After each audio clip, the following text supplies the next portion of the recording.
Welcome back to lesson 2 of this 4-part series where we are building a golf swing. So lesson 1 on that first video, if you haven't seen it, go and check it out. We talked through the grip and the takeaway. What we're going to do today is we're going to move on from that part where we are in a good setup and we have taken the club away in this one-piece move. What we will be looking at is how we set the club, how our wrists are positioned, and the structure of our arms to the top of the backswing, along with how we are going to transfer our weight and coil our body up. So let's get into this. The wrist hinge. So setting of the golf club, that is the part now we're going to start to look at. Now this is a subject that has got so many different parameters, kind of with radial and ulnar deviation, we've got flexion, we've got extension, and we can go into sort of some real kind of complicated stuff with the wrist, because in general they've got quite an important role in the swinging of a golf club. It's going to help control club face alignment, it's going to add a lever system to the golf swing which will increase club head speed. So getting this bit right is quite important for sort of how well you'll be able to swing the golf club and how much power and accuracy you can have in your game. So what I'd like to start with is from our takeaway position that we did in the last lesson, we're going to look at from the hands going just past this right leg, which is where we get takeaway to what was going to be left arm parallel, having this club set at this point. And the simplest and easiest way to think about this is we want to achieve a thumbs up feeling and continuing the turn of the shoulders, and I start to add a slight lift of the arms, so we're feeling like we're trying to get going where these thumbs are pointing towards the ceiling, and that's going to take us towards the top of the backswing. One of the kind of key parts with the lead wrist as well is that relative to the club face, this back of the left hand kind of matches up. So what we don't want to do is start to have any cupping, or what we class as like extension in this wrist, and we don't want excessive flexion, so you can see how close this club face is. Ideally, I always say to people who I'm teaching, I want somewhere between flat and slightly flexed. This is going to mean the club face is going to remain strong, and it's also going to mean on the way down into delivery, which will be another part of this lesson, it'll be easier for us to get the club face matching to our spine angle in delivery with this flexion added now, not trying to find it. So very simply, we're going to get our takeaway, and then we're going to look to try and achieve a thumbs up flat lead wrist by the time this left arm is parallel to the ground. From teaching my juniors, can we create an L shape? That's all we're looking for, and again, look where this wrist is pointed forwards.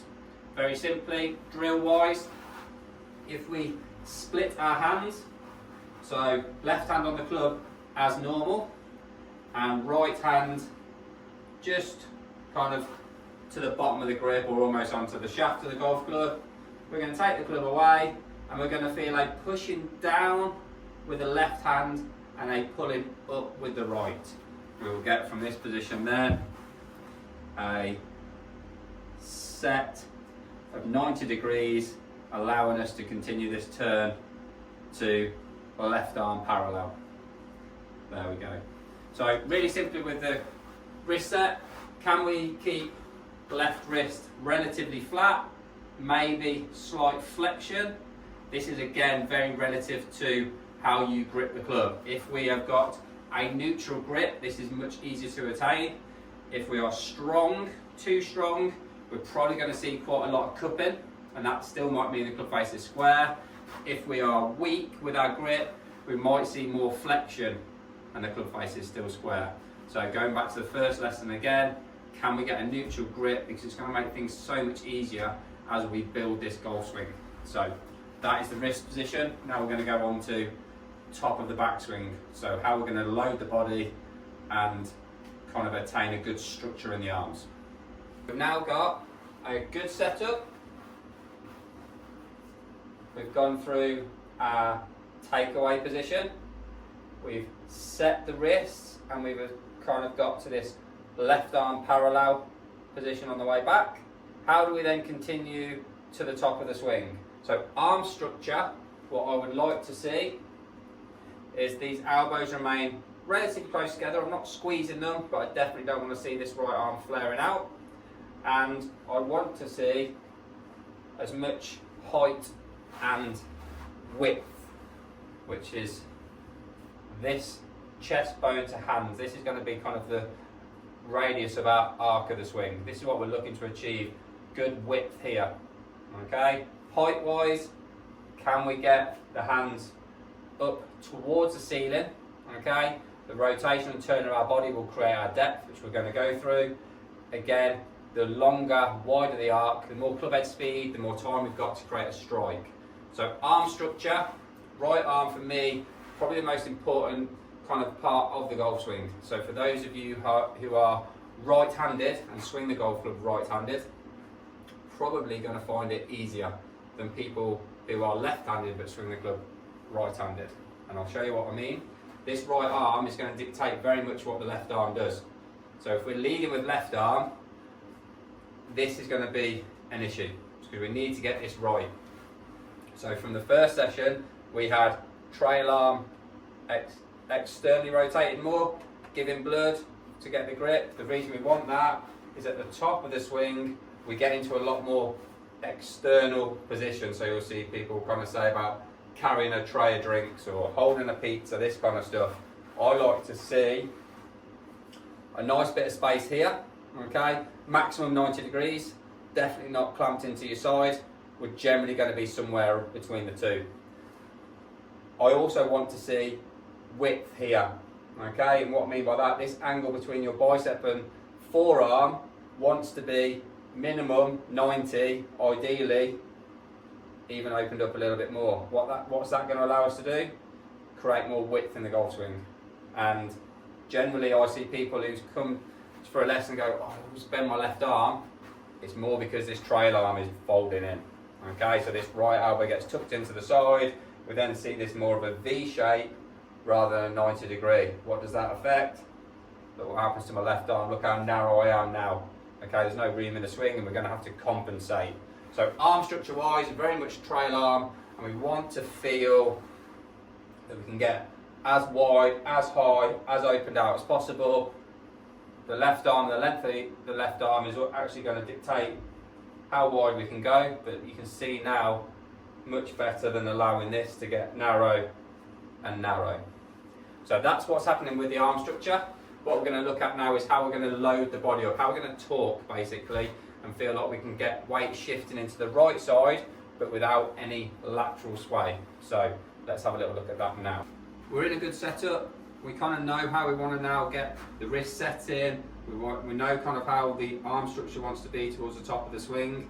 Now the arm structure is going to be dictated a little bit by how the body moves. Okay, it's also going to be dictated from setup, grip and takeaway, which is why we're building this golf swing how we are from lesson 1 through to lesson 4.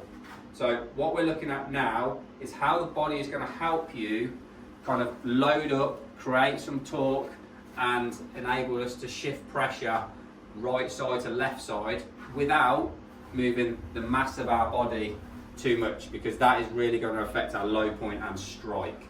So an efficient way to be able to create power is to be able to feel that the body, and this is some of the drills I'm going to get people to kind of look at doing, is loading up by turning and not swaying. So you can see the difference in where I get the grip of this golf club now. So this is a drill I really like to give to some of my students. From our good posture, can we remain relatively centered and feel that we get the grip of this club turning down and over that right foot, or just inside that right foot. What will have to happen with the hips, this right hip here will move backwards. You see how it doesn't close the gap down on this club here? If anything, it might actually increase the gap. And this is a common mistake I see with people trying to shift their weight to the right too much and now we've moved across and we haven't really created any turn. So we're not loading into this right heel. So from this way, we're going to hook the club onto this right elbow, fold your arms across, let it rest on this left crease as well, down, and from there, feel like we make a good turn, and we're turning relative to our spine angle. So you can see this club's on an incline this way because of my shoulder inclination. If we were to get this wrong, and this is what I see with some people do, turning very flat, it's difficult now for me to get any more turn. I feel like I'm really kind of trying to rotate as much as possible, but this grip cannot get anywhere near this trail foot. So make sure when we're in posture, we turn in that spine angle. So you can see here, turning on this angle.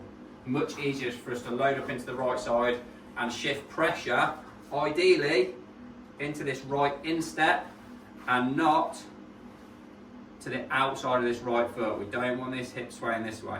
So simple feels for our turn is to create a coil and a spiral effect that the hips will go somewhere around about 35 degrees. Okay, I don't mind if you kind of keep it really simple and think of like a 45-degree kind of angle off your feet. Can we match this up? Okay, and can we do it by the right hip going back? And I like to feel a bit of extension. So the last drill I'm going to get you to feel is into posture. Let your arms hang down, and you're going to imagine you've got a bow and arrow. So we're going to hold the bow with this left hand. We've got this string with the right hand, and we're going to draw this back, keeping the bow nice and still, drawing this back as high as we can. So you can see this extension here through my chest. If you see this right hip go back, and what you'll see from face on when I create this, so drawing this back here, really good rotation of my shoulders, good depth in the hips, and it makes now me stay quite centered, pressures on that right foot, and I'm able then to get this right arm, good structure and width in the swing. So that's what we're trying to feel now at the top of the backswing. If we put this all together, we've got our grip, we've got our setup, we've got our takeaway, our loading of the wrist, which is going to naturally happen between sort of takeaway position to left arm parallel.